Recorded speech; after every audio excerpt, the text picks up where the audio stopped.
Good evening and welcome to Obinwannem Daily News Updates. Obinwannem News, the value of truth. Thank you for checking out our YouTube channel.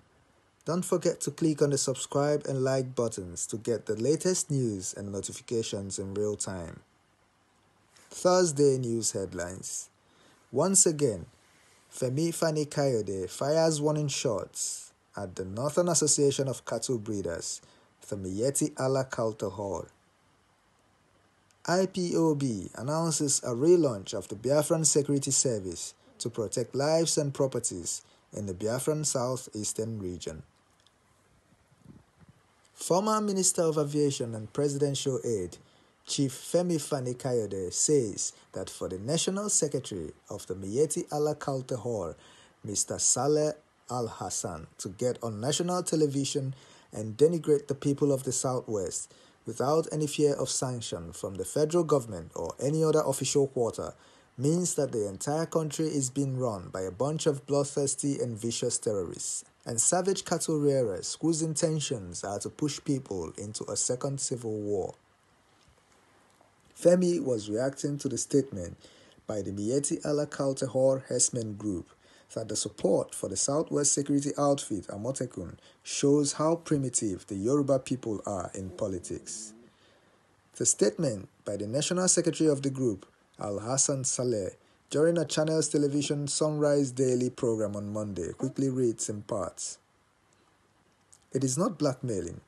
Unfortunately, with a very strong apology to my Southwest friends, despite the education of the Yoruba people, they still remain the most primitive in terms of politics. They are not tolerant of the opposition, and if you allow them to have an ethnic army, definitely there will be fear from Nigerians.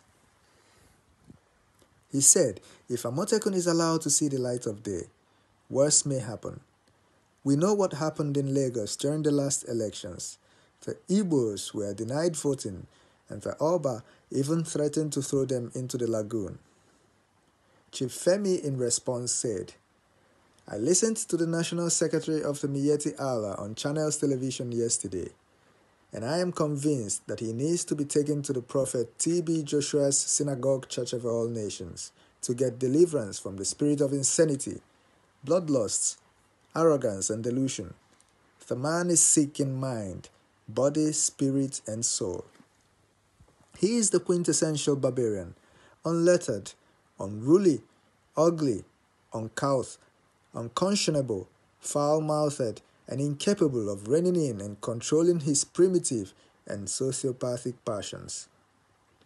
For such a creature to get on national television and denigrate the people of the Southwest without any fear of sanction from the federal government or any other quarter means only one thing: that the entire country is being run by a bunch of bloodthirsty and vicious terrorists and savage cattle rearers whose intention is to push us into a second civil war.